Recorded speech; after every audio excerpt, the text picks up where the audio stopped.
Uma boa noite a todos. Vamos iniciar aí mais uma live. Convidar aqui os nossos palestrantes.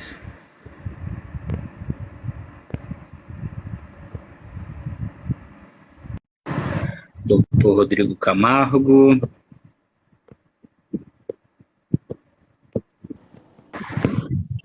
Doutora Raquel Galinatti.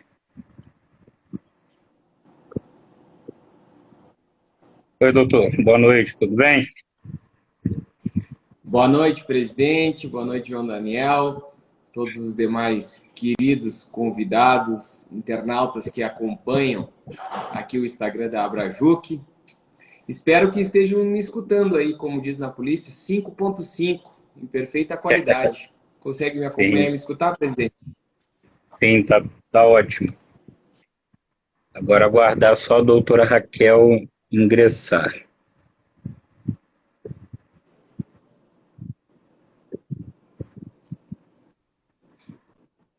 Estou ao vivo aí.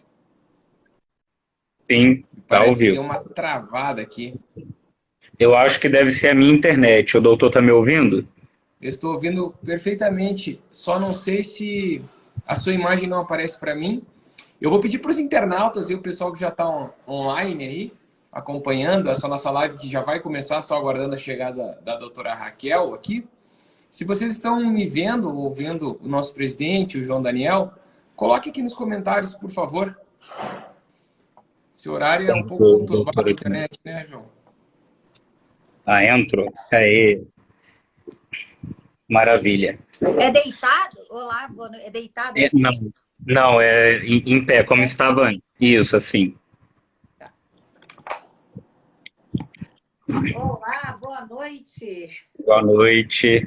Boa noite, Doutor doutora João, estou Raquel. com meu colega aqui. Olá, doutor. Tudo bem? Tudo bom? Aí, agora sim. Eu vou fazer Estamos então uma chegando breve. direito? Será que tá ruim a internet aqui? Olha, provavelmente é a minha internet. Presidente, doutor Rodrigo, tá bom aí? Presidente, eu estou lhe copiando perfeitamente aqui. A doutora Raquel também. Acredito que nossos internautas também estão ok. Quem sem puder colocar o sinalzinho de ok aí. Vamos sapecar, presidente. Hoje nós Doutor estamos bom, Rodrigo, hein? doutor João. Tô eu quero mandar um beijo pra doutora animadaço Larissa, para sua falar esposa, sobre isso, doutor Raquel. Tô Rodrigo. animadaço. Mandar um Aí, ó. beijo para sua esposa, doutor Rodrigo. Deixa comigo, ela tá nos acompanhando aí. Beijo, Doutora Paulo. Larissa Pinho estamos aguardando ela na Abrajuc, inclusive. Excelentíssimo. Então, uma boa noite a todos. Muito obrigado aí pela presença do doutor Rodrigo, doutora Raquel, a Paula Mesquita, que estou vendo que já está aí presente. Então, nessa noite teremos aí a nossa segunda live de uma semana de lives da Abrajuc. Estamos fazendo isso no decorrer do ano, sempre temos uma semana aí de algum mês que a gente traz pessoas, personalidades, né, para debater assuntos tão caros à sociedade. E nessa noite não poderia ser diferente, né? Temos aqui o doutor Rodrigo Camargo, que é delegado de Polícia Civil no estado de Rondônia, e a doutora Raquel Galinatti, que é delegada de Polícia Civil no estado de São Paulo. E o tema a ser debatido hoje é castração química, né? Diante aí dos últimos acontecimentos que nós acompanhamos. Hoje chegou a notícia de um médico que mantinha a sua paciente em cárcere privado na Baixada Fluminense, né, dentro de um hospital. Ele mantinha a paciente em cárcere dentro de um hospital. Então, a gente vê que as coisas são mais tenebrosas do que a nossa mente pode imaginar. Então a dinâmica vai ser o seguinte: o Instagram ele só permite 1 hora de live, depois cai. Então vamos considerar que começamos agora? Não, começamos 8h30 em ponto, nós temos até 9h30. Eu vou deixar então 25 minutos para cada um.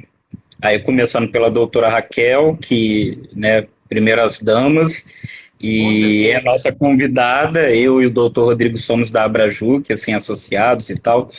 É, podem ficar à vontade em relação ao tema, o nosso público é conservador, de direita, sem mimimi. Tá bom. E já aproveitando aí, quero pedir para todo mundo que está assistindo, quem não segue a Abrajuc, possa aí seguir a página da nossa associação, ficar por dentro dos nossos eventos. Dia 2 de setembro teremos um evento fantástico no Clube de Aeronáutica do Rio e logo mais daremos informações, o lançamento do nosso livro sobre ativismo judicial. Então segue aí a Abrajuc no Instagram para vocês ficarem por dentro das novidades. Então, começando aí com a doutora Raquel, tem até às 9h05. Eu vou até vou ser pedir mais para rápida, porque eu sou rápida e depois a gente faz um bate-papo aí com perguntas. o doutor Rodrigo Primeiramente, também desligar o microfone para não dar microfonia. Eu vou desligar o meu aqui.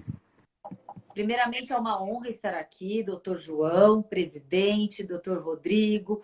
Gostaria de mandar um grande beijo para sua esposa, doutora Larissa, uma juíza muito competente, para o meu marido Marcel, que já passou por aqui, e para todos que estão nos acompanhando. É um tema, presidente, muito polêmico, porque quando se fala em castração química, automaticamente as pessoas se remetem a uma extirpação de algum membro. Se é o que mereceriam, estuprador, canalha, bandido, merece, mas vamos nos ater ao aspecto mais técnico e teórico e jurídico da situação. Em primeiro lugar, quando a gente fala na defesa da mulher, a defesa da mulher ela não pertence à ideologia de esquerda. É uma pauta, sobretudo, de direitos humanos. Porque quem agride a mulher não é o homem. O homem que é homem está do lado da mulher, protegendo a mulher e junto combatendo o crime de violência contra a mulher. Quem agride a mulher é o canalha, é o covarde, é o ladrão, é o criminoso. E quando a gente fala de um dos crimes piores que existe na humanidade, que é a violência sexual, tanto contra as mulheres, contra crianças, menores, adolescentes, realmente eu tendo a me despir um pouco da tecnicidade dos meus conhecimentos jurídicos a respeito da lei para ser movida por paixões. Mas eu vou tentar aqui me controlar, apesar do presidente falar, pode mandar ver. Em primeiro lugar, existem criminosos, quando a gente fala... Vamos primeiro falar dos criminosos perversos que se camuflam de doentes, como são os pedófilos, para tentar uma isenção de pena, uma minimização de pena. Quando a gente fala de pedófilo, a gente sabe muito bem que a pedofilia não é crime, a pedofilia é uma alteração psiquiátrica, é realmente uma doença, mas não são todos os pedófilos aqueles que mantêm atrações por crianças menores e menores que praticam efetivamente o crime. Às vezes pode ficar no mundo das ideias e aí eles não praticam. E nem todos criminosos sexuais contra crianças e adolescentes podem ser taxados de pedófilos. Mas, enfim, independentemente, aqueles que praticam crimes de violência sexual contra crianças e adolescentes são responsabilizados e devem ser responsabilizados de forma grave. E quando a gente fala também daquele violador sexual, não sei se a gente vai ser derrubado aqui, presidente, se eu ficar falando estupro, porque a gente é derrubado. Então eu vou falar criminoso sexual. Mas de vez em quando vai escapar um estupro, um canalha, um vagabundo, mas enfim. Esses caras, já tive a infelicidade de prender em flagrante esses canalhas, inclusive um estuprador que manteve em cárcere privado durante 3 dias uma filha de 12 anos, praticando estupro, e todos os outros crimes sexuais, não só a conjunção carnal, mas atos libidinosos diversos da conjunção, estupro, é algo que realmente é abominável. E quando a gente vê países de primeiro mundo, como Alemanha, Estados Unidos, a gente vê países como a França, países de primeiro mundo que dão a possibilidade da pena ser aplicada, a remissão da pena, com a escolha do estuprador, do canalha, do criminoso, optar pela castração química, eu não vejo tanta polêmica assim, né? Apesar que eu tenho uma visão em que o estuprador não deveria escolher, ele deveria já ser castrado quimicamente, que nada mais é da dosagem de hormônios, da dosagem de medicamentos hormonais, para que ali eles percam percam o apetite sexual, no caso, o ímpeto sexual, e também, se continuarem com o ímpeto sexual, percam, não consigam ter ereção nem manter ereção. Muitos falam, mas o estupro propriamente dito não é a conjunção carnal. Muitas vezes não é necessária a ereção. Sim, concordo. Mas é uma das formas ali já de punir o agressor. A ressocialização a gente deixa para assistência social. A gente está falando aqui em penas proporcionais para os criminosos, para aqueles que praticam crime, para aqueles que violam a dignidade da vítima. E o que a gente percebe é muita situação em que o polo inverte. O doutor Rodrigo está aqui para me ajudar. Quando a gente está ali como primeiro garantidor da legalidade da justiça, né, doutor Rodrigo? Na aplicação da penalidade, a gente tem que ter dedos ao conduzir aquele criminoso. Tanto no interrogatório do réu, tanto no colhimento para colher provas testemunhais. É como se a gente tivesse sempre que ter um cuidado com o criminoso. O cuidado tem que ser com a vítima. A vítima tem que ter, sim, a resposta do Estado de justiça. Nós nós, operadores de direito, que fazemos parte do sistema de justiça criminal, temos que dar, sim, uma resposta do Estado para aquele que rompe o pacto social, para aquele que pratica crime. E crimes que são repugnantes, que nos dão asco, que nos dão realmente, por mais que a gente se atenha à aplicação da lei, à tipificação de crimes que não tem jeito. Quando a pessoa, na sua vulnerabilidade, tanto física como emocional, ela é violentada sexualmente, mais do que a violência sexual, que pode ser reparada com as marcas que ficam, todas aquelas agressões físicas, é a marca na alma. A alma é violentada numa violação de um crime sexual. O criminoso sexual, ele tira dignidade, ele tira autoestima, ele tira autoconfiança, ele tira completamente o norte do ser da pessoa que é violentada sexualmente. Então, é uma espécie de subjugação, de domínio, de objetificação da vítima.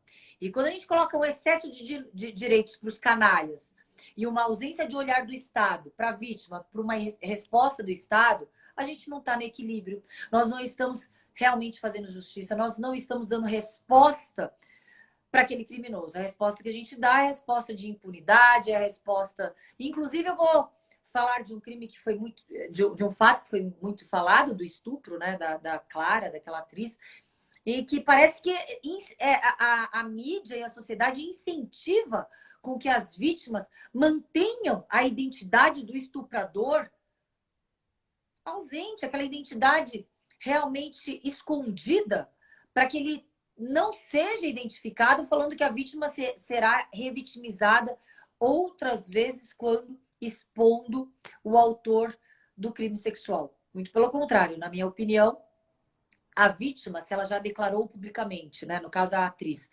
quando ela não expõe, ela está colocando em risco outras vítimas. Ela não está tendo um olhar realmente para outras vítimas que podem ser protegidas de um predador sexual, de um serial criminoso sexual, enfim, canalha, estuprador, bandido, covarde.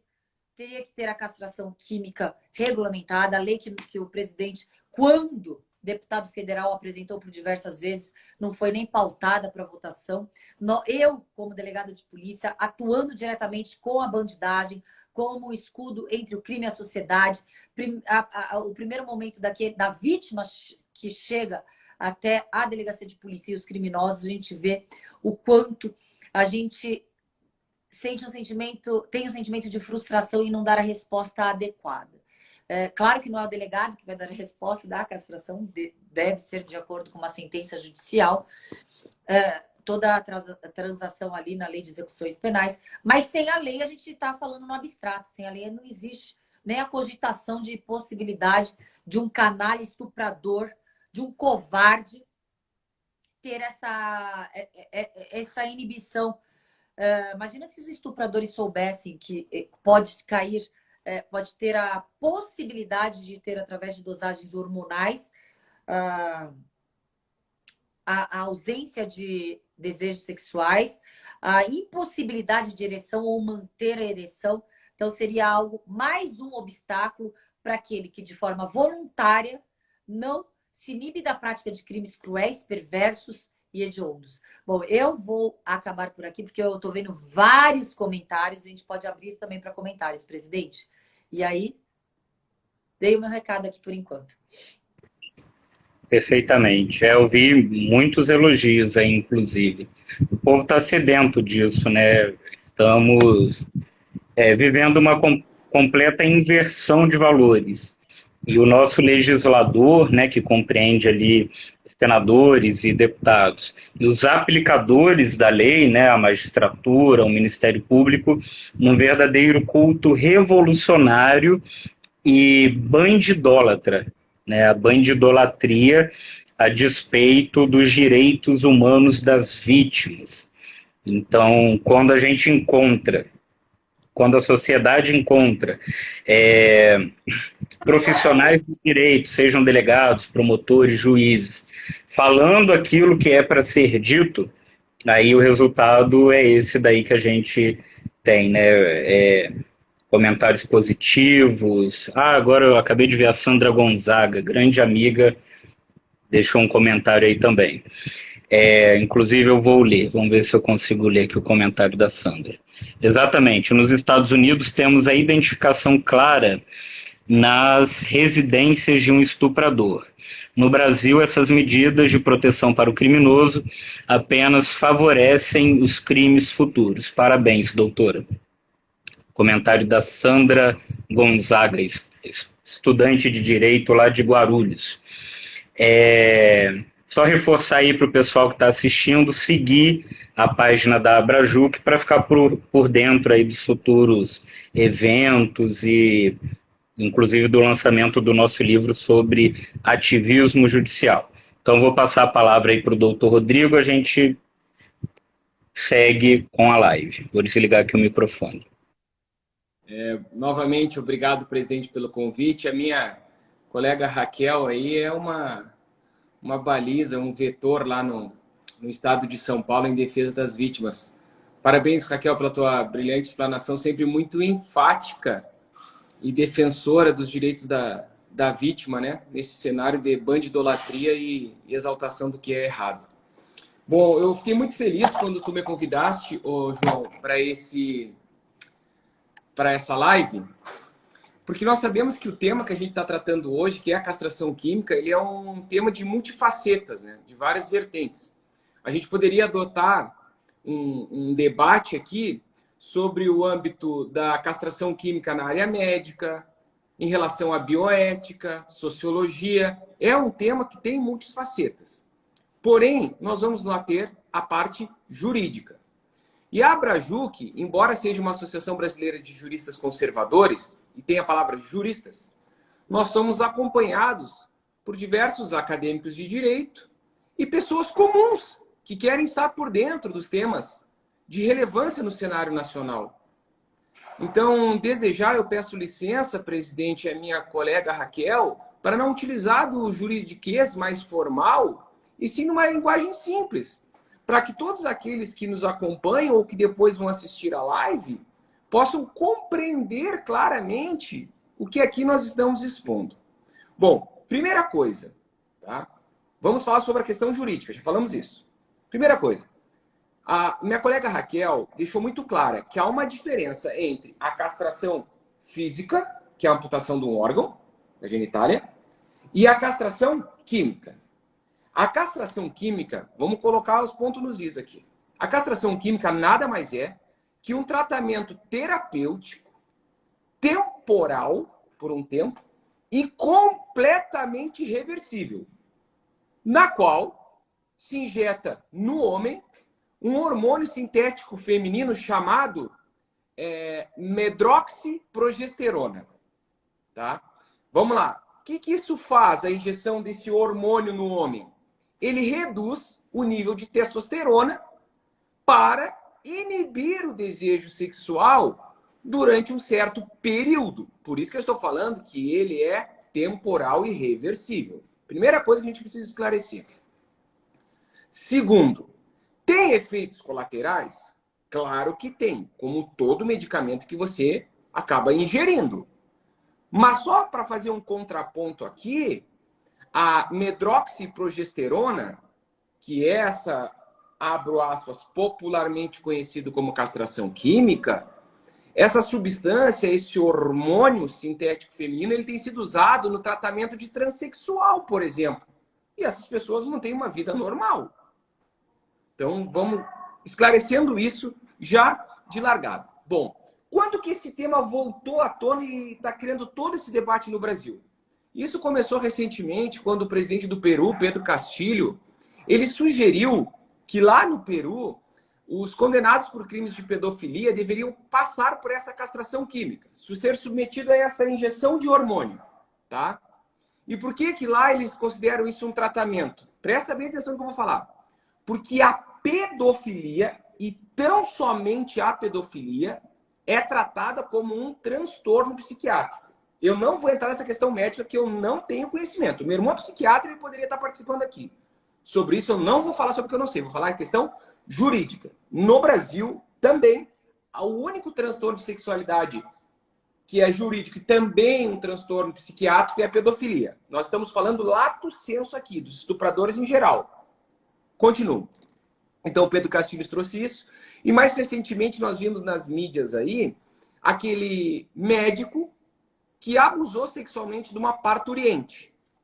E esse caso, ele não é isolado. Só para te ter noção, minha colega Raquel, há pouco tempo atrás, no ano de 2016, salvo engano, eu era delegado de polícia aqui na minha cidade, em Ariquemes, na Delegacia da Mulher. E nós tivemos um caso aqui de um médico que abusava sexualmente das suas pacientes durante o exame ginecológico. Veja só, foi o maior inquérito policial na qual eu já presidi. Eu ouvi 196 pacientes dele. Na época, eu indiciei ele no artigo por estupro de vulnerável, porque eu acreditava que a pessoa que estava ali numa posição ginecológica estava sem poder de resistir. De qualquer forma, ali essa sagrada confiança existente entre médico e paciente. Ele foi denunciado pelo Ministério Público, ele foi condenado a pena mais de 100 anos e ele permanece preso. Se vocês colocarem depois dessa live no Instagram, no Google mesmo, coloca no Google, médico condenado por estupro de pacientes aqui em Ariquemes, você vai ver esse caso concreto. Mas muito bem, vou continuar. Veja só, recentemente, aqui em Rondônia, nós prendemos um foragido que já tinha cometido diversos estupros. Diversos quantos? 29, tá? Para ser mais preciso. Ele era acusado de 29. Desses 29 estupros que ele teria cometido, 6 desses teriam ocorrido aqui no estado vizinho, no Mato Grosso, em Cuiabá, e aí ele acabou se evadindo aqui para Rondônia, foi preso na cidade de Ouro Preto do Oeste. Bom, veja, um acusado de 29 estupros. Agora eu te pergunto, olha a importância de nós debatermos a castração química para que nós possamos chegar à conclusão se é possível utilizar esse instrumento como meio de controle dessa criminalidade. Só para que vocês tenham uma noção da importância do assunto que nós estamos tratando, eu vou trazer um estudo da URGS aqui, que é a Universidade Federal do Rio Grande do Sul. Nesse estudo da URGS, no Brasil, um estupro é realizado a cada 8 minutos. Ou seja, desde que a gente já começou essa live, já vai fazer aproximadamente 30 minutos, né? Já aconteceram aproximadamente 6 estupros. Um a cada 8. Então, veja, 85% das vítimas de estupro são mulheres. E em 70% dos casos de estupro, a vítima é criança ou vulnerável. Então, é um assunto extremamente importante para que nós possamos debater se a castração química pode sim ser uma resposta do Estado ao indivíduo que tenha cometido esse crime contra a dignidade sexual das mulheres. E a Raquel trouxe um exemplo de alguns países e eu quero aprofundar um pouquinho mais com você. Bom, nós temos um país aqui na América do Sul, nosso vizinho, a Argentina, tá? Lá na Argentina, os estados se chamam províncias, tá? Tem uma província lá chamada Mendonça. É como se fosse um estado brasileiro, é uma província. Na região oeste lá da Argentina. Lá, a castração química é aplicada em presos que foram condenados por crimes de estupro. Então, Argentina, ok. Estados Unidos, a Raquel falou aqui pra gente, tá? Lá nos Estados Unidos, estados da Califórnia, Flórida, Geórgia, Iowa, Louisiana, Montana, Oregon, Texas e Wisconsin, salvo engano, todos eles aprovaram a castração química com a utilização desse medicamento que eu falei para vocês, como uma opção dada ao condenado para que ele tenha a pena reduzida. Falei da Argentina e falei aqui no mínimo de 7 estados dos Estados Unidos. A Alemanha, Raquel citou, também. Lá a castração química é oferecida como um tratamento para a pessoa, não é uma pena. Nós estamos discutindo a questão de pena aqui, lá é um tratamento. Lá na Alemanha é preciso que essa pessoa que foi condenada por um crime aceite o tratamento e se voluntarie para que sofra ou se submeta a um diagnóstico para ali sim ser tratada com esse hormônio sintético feminino. França, a Raquel falou também, mesma coisa. Começou o debate lá na França, salvo engano, em 2005. Lá na França, olha que tem uma peculiaridade, tá, Raquel? Lá tu falasse muito bem aí, João. Além da prescrição médica, do médico recomendar e diagnosticar que essa pessoa tem que fazer a castração química, lá, olha só, é preciso a autorização de quem cometeu o crime. Então, se eu fui condenado, eu tenho que me submeter a uma avaliação médica e devo autorizar para que esse hormônio seja injetado no meu corpo. A França tem uma peculiaridade. Reino Unido, mesma coisa. 2007, autorizou. Lá também, segundo o jornal The Sun, os condenados devem aceitar se submeter a esse tratamento para reduzir os níveis de testosterona. Que mais? Polônia. 2 anos depois do Reino Unido, 2009. Também. Mas, porém, lá na Polônia, somente se a vítima for menor de idade. E detalhe, tem uma questão bem interessante lá na Polônia. A castração química não é uma pena, ela é uma condição para a progressão de regime. Então, olha só como o mundo inteiro está debatendo. Rússia, mesma coisa. Castração química autorizada quando a vítima é menor de 14 anos. Vamos mudar de continente aqui, vamos lá. Ásia, Coreia do Sul, 2010. Aprovou castração química, desde que a vítima seja menor de 16 anos. Indonésia, castração química aprovada agora em 2021. O que eu estou dizendo para vocês? Que esse tema ele é debatido a nível mundial. Eu trouxe aqui alguns exemplos de direito comparado, porque as legislações elas acabam se conectando. Isso não é uma realidade enfrentada no Brasil apenas. Então, o mundo jurídico está debatendo isso. Repito, castração química, nós estamos falando de castração física. Isso é muito importante para quem está chegando na live aqui agora. Tá, ô Rodrigo, e como é que isso está no Brasil, cara? Já falou um monte de país, aí falou 7 estados americanos, eu quero saber do Brasil. Vem para nossa realidade aqui. Presta atenção. Vamos lá. No Brasil, pelo menos em tramitação, pelo menos 10 projetos de leis aqui na Câmara. Ah, isso significa que esses 10 projetos vão ser votados amanhã? Não, não significa. O que significa que eles não foram retirados ou arquivados e seguem o processo legislativo normal. Muito embora, diante do atual cenário que nós estamos vendo com repercussão na mídia, eu acredito que muito em breve será pautado para que seja discutido no Congresso Nacional. Um projeto, e eu me recordo ainda, porque eu já acompanhava o trabalho dele enquanto deputado federal, foi do nosso presidente Jair Bolsonaro, o atual presidente da República, quando lá em 2013 ele propôs essa castração química para condenados por estupro. Detalhe, o que vocês acham que aconteceu com o projeto do Bolsonaro? Foi arquivado. Dia 31 de janeiro de 2019, arquivaram o projeto do Bolsonaro. Existem outros projetos com essa mesma temática, castração química em tramitação no Congresso? Acabei de falar, existem outros 10. Se você entrar no site da Câmara dos Deputados e colocar lá na busca castração química, irá abrir todos os projetos e o atual trâmite de cada um deles.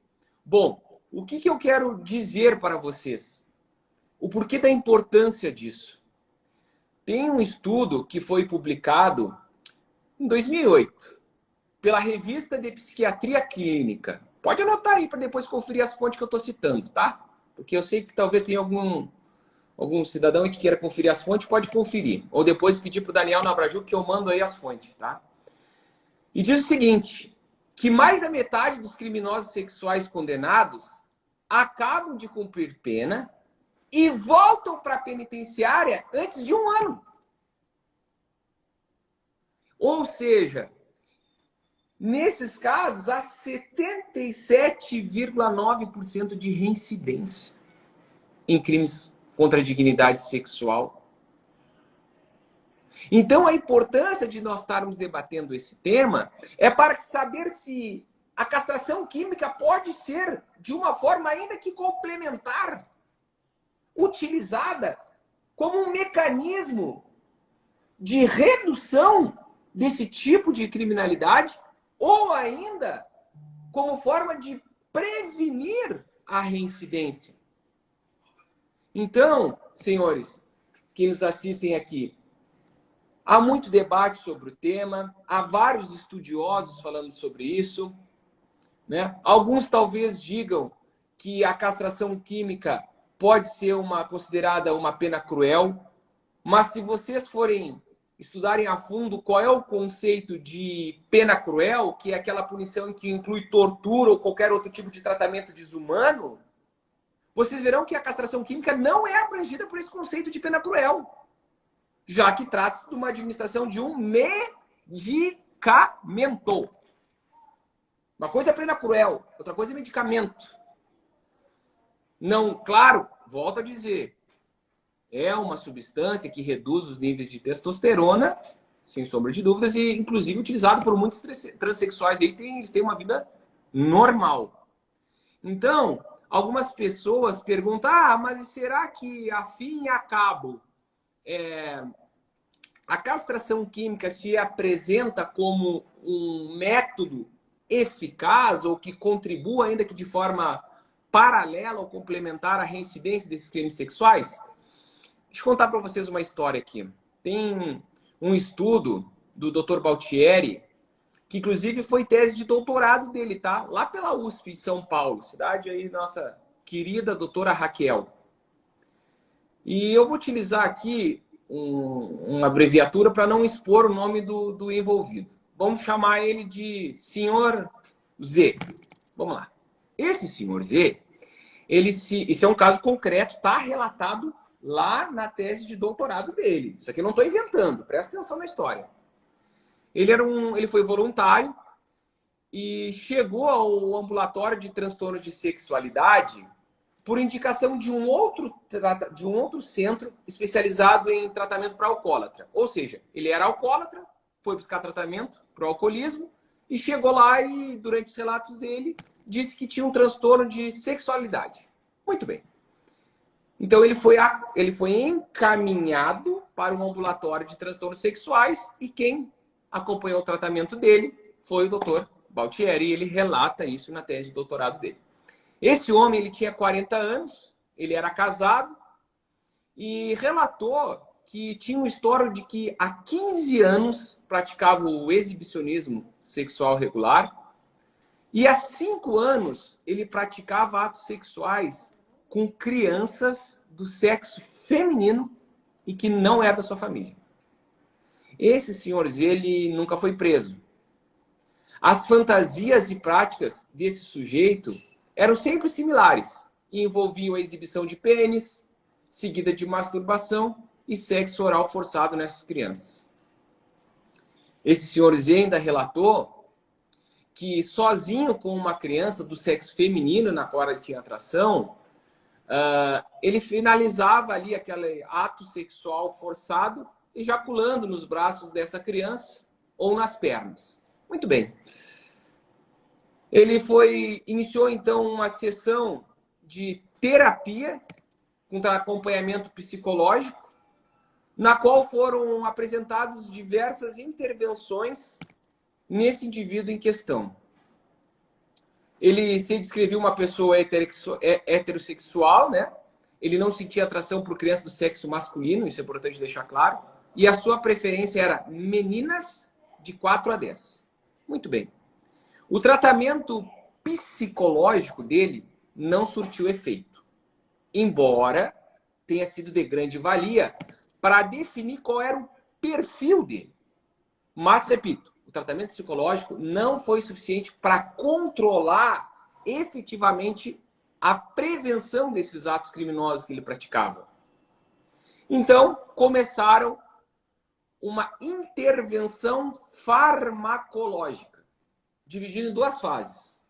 A primeira fase com sertralina, que é uma substância lá, e essa primeira fase, que era medicamentos farmacológicos, né, que buscavam combater sintomas psicóticos, não tiveram efeito. Passado um tempo, foram para a segunda fase dessa intervenção farmacológica, e aqui entra o que eu quero chamar a tua atenção. O que foi essa segunda fase dessa intervenção farmacológica? Castração química. Essa segunda fase, eles entraram com hormônio sintético feminino para baixar os níveis de testosterona dele, a chamada medroxiprogesterona. É a que a gente está falando, castração medicamentosa. Resultado disso, está lá nesse estudo e repito, quem quiser consultar pode ir lá. Segundo ele mesmo, que era voluntário para esse tratamento, na segunda semana ele já passou a não ter mais atrações ou fantasias sexuais que envolvessem crianças. O que nós estamos vendo aí diante desse estudo que foi relatado, que foi registrado, que foi apresentado não como uma tese de graduação ou de pós-graduação, mas sim de doutorado, é que uma intervenção farmacológica química, sim, é capaz de reduzir ou de impedir determinadas condutas que são de interesse do direito criminal. Então, eu já não quero me estender, presidente. Eu trouxe aqui a importância desse assunto nos diversos países, como bem relatado pela nossa colega Raquel. É um tema do dia, tratando-se de direito penal. Às vezes as pessoas acham que essa discussão está muito aquém do que ela vive na cidade dela, mas não. Aqui em Ariquemes nós tivemos um caso de um médico, acabei de contar desse outro estuprador, que praticou 29 estupros. Te pergunto, será que se nós tivéssemos feito um tratamento com ele, tratamento esse que é totalmente irreversível e temporal, será que não teria impedido essa reincidência específica? Será que se a legislação pátria permitisse que essa castração química fosse um requisito para a progressão de regime de pessoas condenadas por crimes contra a dignidade sexual, será que esse indivíduo voltaria a delinquir nos mesmos crimes contra a dignidade sexual? Eu, Rodrigo, particularmente, não vejo nenhum óbice jurídico, tampouco constitucional. E eu não vou estar discutindo questão constitucional aqui. Quem sabe depois quiser abrir uma live, um outro dia a gente se atém ao tema de direito constitucional. Princípio do não retrocesso, princípio da dignidade sexual. E aí é um monte de assunto acadêmico. Eu quero chamar atenção para a necessidade de debate, de discutir o assunto. Afinal de contas, as leis têm que representar, doutora Raquel, os anseios da comunidade e da sociedade que ela regula. E claro que não é nenhuma pesquisa, mas uma simples enquete que eu fiz aqui na minha casa, tá? Com a minha mãe, meu pai, que estamos aqui me visitando, estão acompanhando essa live. Estão, inclusive, cuidando do meu filhinho lá embaixo, junto com a minha esposa. Obrigado por isso. Com a minha empregada aqui, com nossos funcionários, eu perguntei, vem cá, agora na hora do café, o que vocês acham da castração química? Primeiro, você sabe o que é? Eles sabiam, achei um ponto positivo, legal. Tá, e agora? Vocês são a favor ou contra? Todos eles foram a favor, muito embora com algumas posições radicais, como minha mãe. Minha mãe, não, eu sou a favor da química, da física mesmo. Então tá, ok. Então, assim, eu vejo que uma grande parcela da população brasileira, quase que a sua totalidade, estão de acordo para isso. João, eu e a doutora Raquel aqui trabalhamos com criminosos desse nível aí. E só para você ter noção, nem em presídio, nem dos meios dos criminosos eles são aceitos.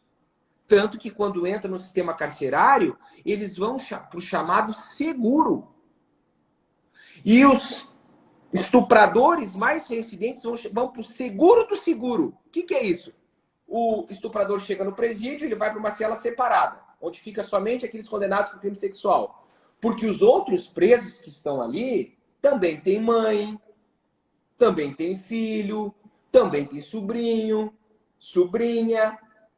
Então, esses presos acabam pedindo para que outro estuprador mate o estuprador colega da sua cela. O que acontece, João? Esse estuprador já ameaçado por um outro estuprador tem que ser daquela cela. E aí eles vão para o seguro do seguro. Olha só. Eu não vejo como nós não avançarmos num assunto em que o próprio criminoso não tolera.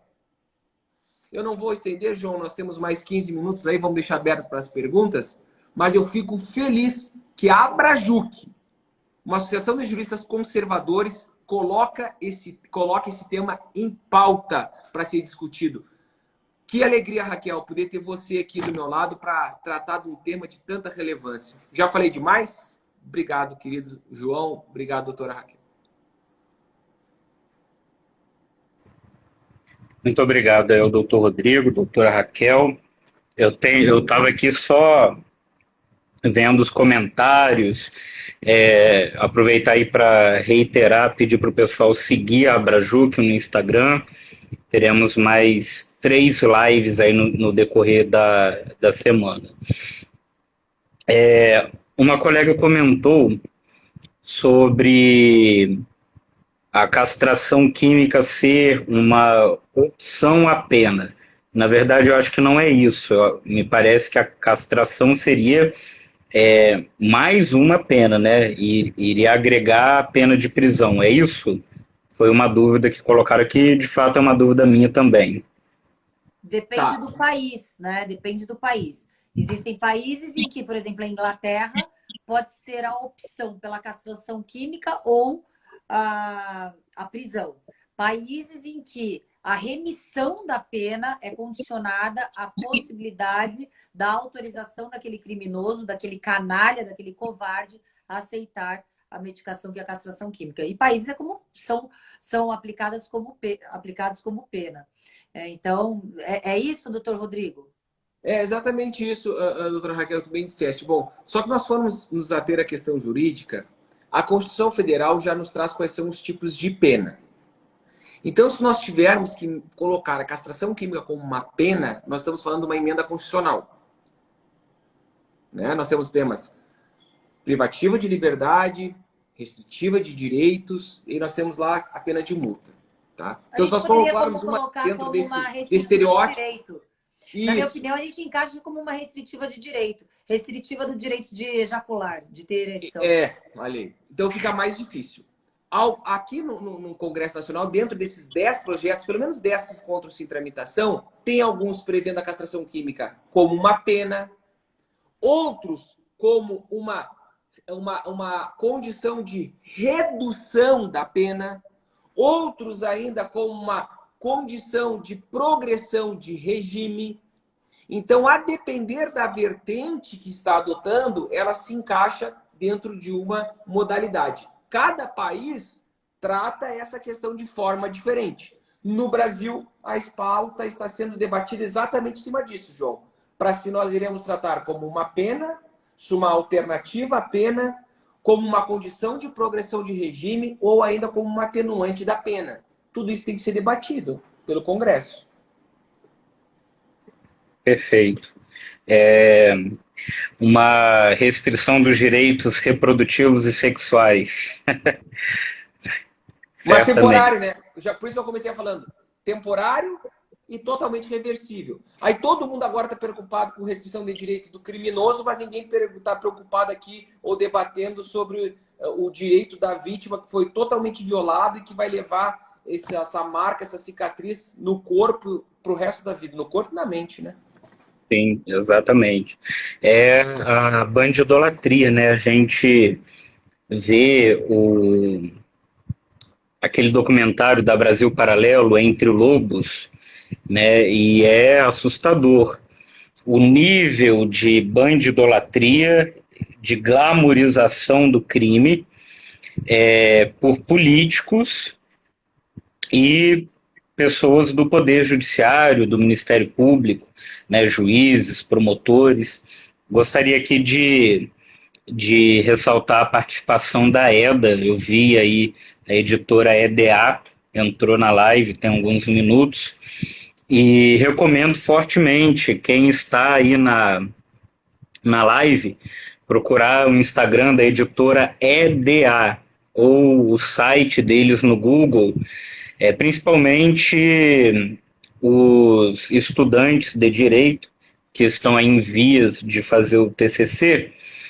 Tem muitos livros ali de vertente conservadora, livros jurídicos muito bons. Eu acho que mandaram uma pergunta aqui. João, só me permita fazer um apontamento. Que Sim. Tem alguns colegas aqui que talvez estejam confundindo algumas coisas. É preciso deixar as coisas cada vez mais claras. Nesse debate que nós estamos fazendo aqui, colegas, nós não estamos nos propondo nesse momento a dar um enfoque do indivíduo criminoso como portador de uma doença psiquiátrica.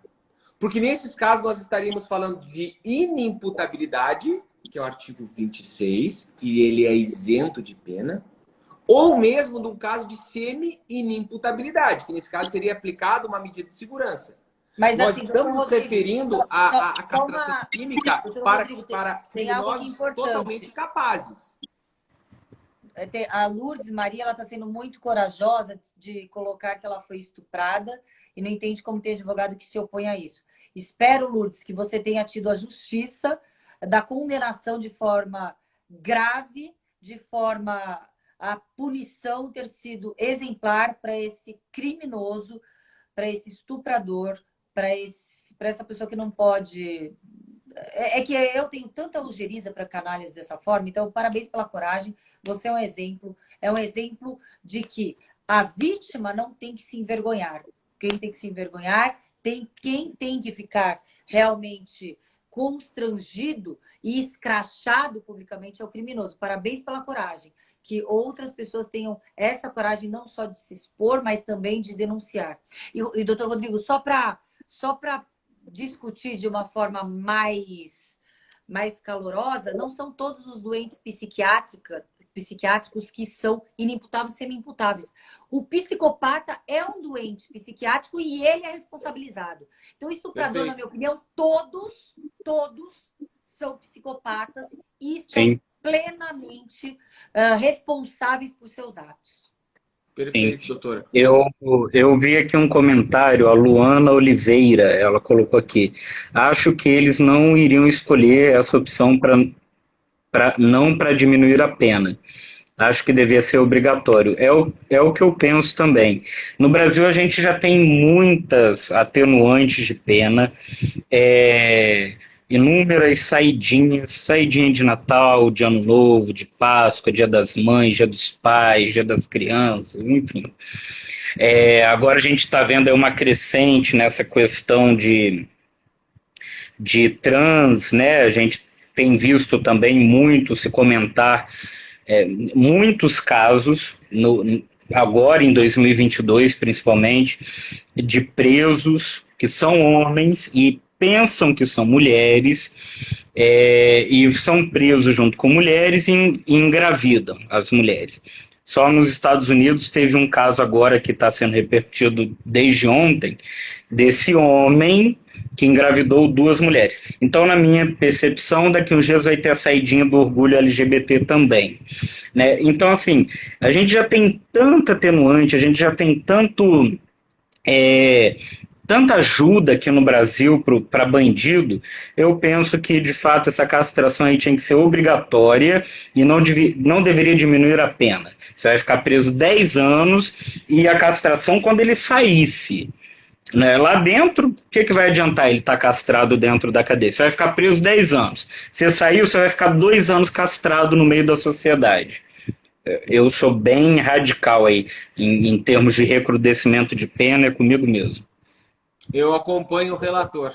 Concordo ipsiliteris contigo, João.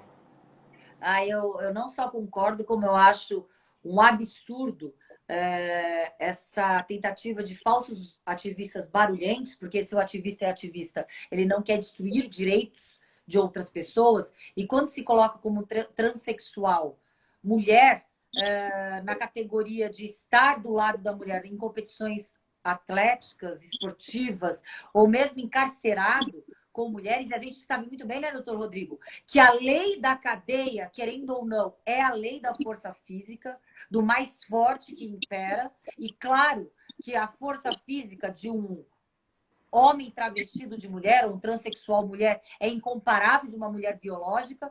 Na cadeia existe a subjugação dos presos ali pela força física. Sempre uma mulher presa transexual, mulher terá o império ali naquele sistema carcerário, penitenciário. Então é um absurdo a destruição dos direitos das mulheres, propalada por falsos ativistas barulhentos e escandalosos. É isso, eu repudio. Perfeito o que você disse, doutora Raquel. Nós vemos vários exemplos aí de homens que se sentem mulheres e vão lá participar de esportes para competir com mulheres. Mas eu não vejo mulheres se sentindo homens indo participar no esporte contra os homens. Para te pensar uma luta de boxe.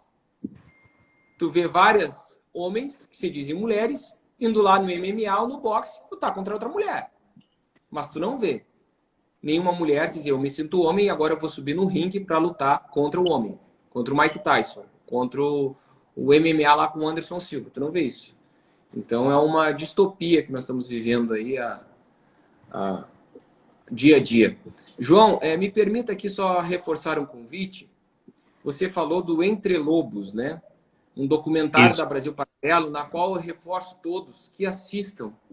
Eu tive a grata satisfação de participar desse comentário como um dos entrevistados, um assunto extremamente sério, um trabalho, um filme que é dividido numa trilogia, 3 capítulos, cada um com 1h40, abordando de forma técnica esse assunto tão sensível da criminalidade no Brasil.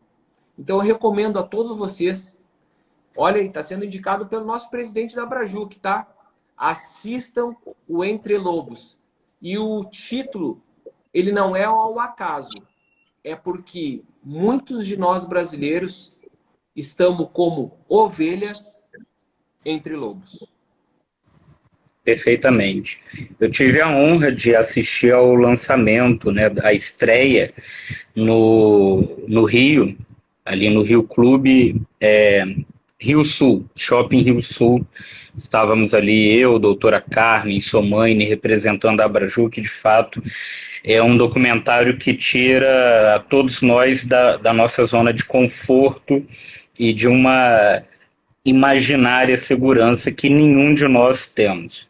Então, gostaria de agradecer aqui já, então, caminhando para o final, que nos restam pouquíssimos minutos. Gostaria de agradecer as participações aí que eu vi entrando, né? Eu acho muito importante ressaltar a Sandra Gonzaga, lá de Guarulhos, o Rodrigo Neves, estudamos juntos aí nos primeiros períodos do direito, atualmente morando em São Paulo. A editora EDA tem feito um excelente trabalho aí em prol do conservadorismo no mundo jurídico. Paula Mesquita, nossa jornalista, que é associada da Abrajuc. Doutora Larissa Pinho está aí mandando os parabéns, a esposa do doutor Rodrigo. Então agradeço também ao doutor Rodrigo por ter aceito participar dessa live, doutora Raquel, e eu acho que merecemos marcar aí mais lives, hein, nessa mesma configuração aí. Eu acho que essa dupla de delegados aí fez sucesso. Estou vendo muitos comentários positivos e reforço aí o convite para o pessoal seguir a Abrajuc. Gente, a Abrajuc, a Associação Brasileira de Juristas Conservadores.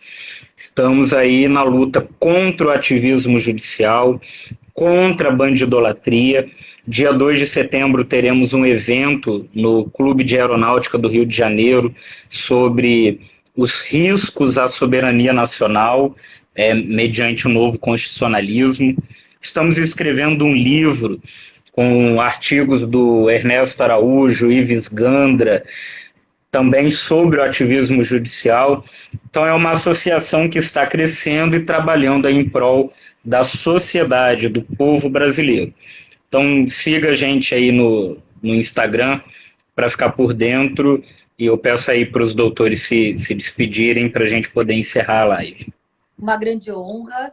Muito obrigada pelo convite, doutor João. Parabéns para a Abrajuc de fomentar discussões realmente em posicionamentos, no meu ver, corretos, porque a gente tem inversão de valores, tendendo à proteção exacerbada dos criminosos. E, doutor Rodrigo, parabéns por sua excelente participação no Entre Lobos. Tive a oportunidade de ir na estreia aqui em São Paulo, na pré-estreia. Um excelente documentário que realmente retrata a realidade.